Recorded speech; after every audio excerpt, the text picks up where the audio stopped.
In this video, we're going to look at how to use Desmos to make predictions using linear regression. So I have here on the screen a table with two sets of values. The first column says years since 2010, and the second column says participants in charity auction. So I'm going to make the first column X and the second column Y, and I've already plotted it here in Desmos. You can see the numbers in the first column are here, 0, 1, 2, 3, 4, 5, 6, 7, 8. And from the Y column, the numbers are here as well. So I've created my scatter plot, and I've made the equation using linear regression here. So Y sub 1 is regressed on M times X sub 1 plus B. And what this lesson is all about is using this information down here, the M and the B, to represent this equation. The other thing this video is about is using this to make predictions about data points we don't have. So let's first start with writing this as an equation. So remember, the equation for a line is y equals mx plus b. And I'm going to replace m with the m from this problem, so 21.9333. And I'm going to replace the b with the one from this problem, 6.82222. So you can see the line I just made covered up the black line that was already there.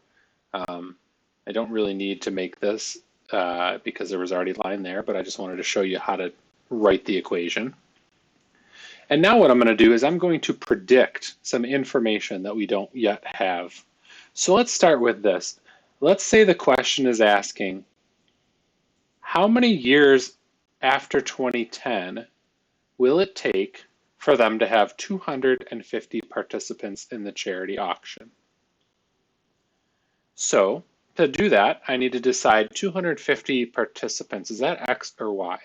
That's Y, right? So I'm going to make another equation that says Y equals 250. Oops, 250. And then what that does is it just makes a horizontal line.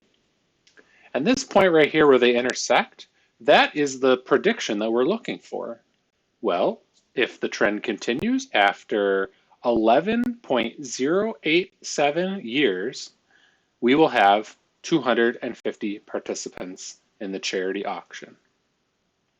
Now they might ask this question a different way. They might say, in what year should we expect 250 participants? And if they ask it like that, well, then the answer we're looking for is not 11. Remember, the X column is years since 2010. So if that number is 11, then we need to look 11 years after 2010, which would be 2021. And because of the decimal 11.087, you could actually argue that 250 visitors wouldn't happen until 2022, because at year 11, there wouldn't yet be 250 visitors to the auction. Another question they might ask you is to predict how many participants will be in this auction in a specific year. So what if they say, how many participants can we expect in the year 2025? So I can't do X equals 2025 because that's not what our X's are measuring. Our X's are measuring how many years after 2010. So we would make this be 15. So after 15 years, we can expect, right there, 335.822 participants in the charity auction. Now this question would obviously ask you to round it because we can't have decimal people, right? So that's all this video was meant to show you. I hope you learned a lot. Thank you.